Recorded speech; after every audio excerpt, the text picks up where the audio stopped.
Howdy folks, how are we all doing today? It is Wednesday, September 29th? Yeah, 29th, 2021. I'm out over at the Myakka State Forest, which is near Inglewood.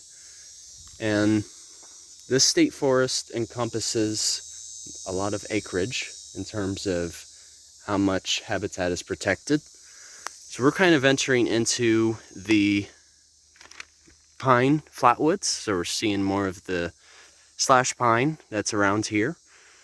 But I'm actually with a buddy of mine by the name of Sean Patton, and we're basically recording the native wildflowers that are found in this state. So I want to introduce you guys over to Sean.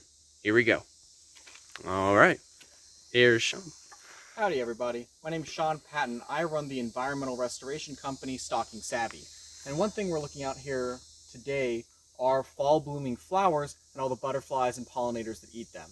A big thing that I want to do is start turning all the retention ponds and nasty areas that you see in urban environments into beautiful pollinator habitat and wildlife habitat. Not only does it make it better for the birds, butterflies, and bees, but also actually makes it cheaper to maintain the area. And while we've been out today, we've seen white peacock butterflies, we've seen skipper butterflies, we've seen long-tailed durantis, a very rare butterfly. Yes. And we're here to just kind of document and learn more about the wildlife and plant community here so that we can better replicate it in your community. Back to you.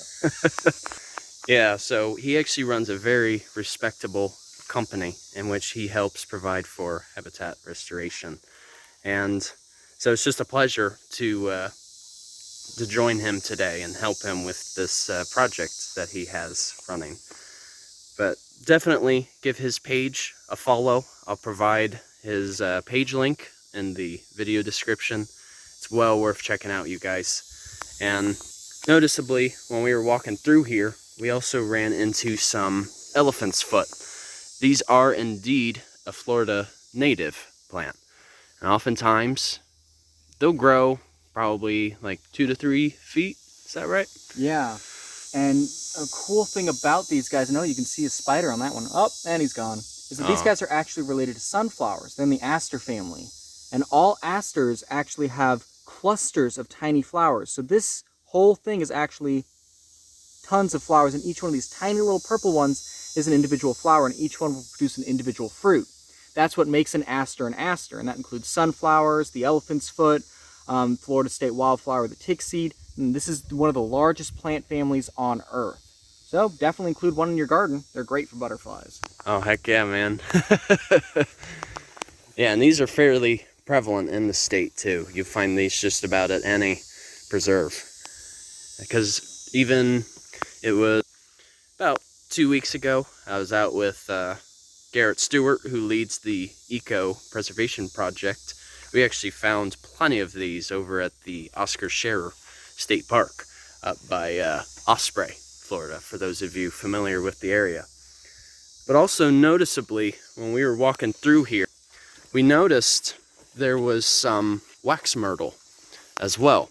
These are a common shrub found in the state. So you can see right here, they have these little fruits that they produce. And if I'm correct, Sean, this is the female wax myrtle?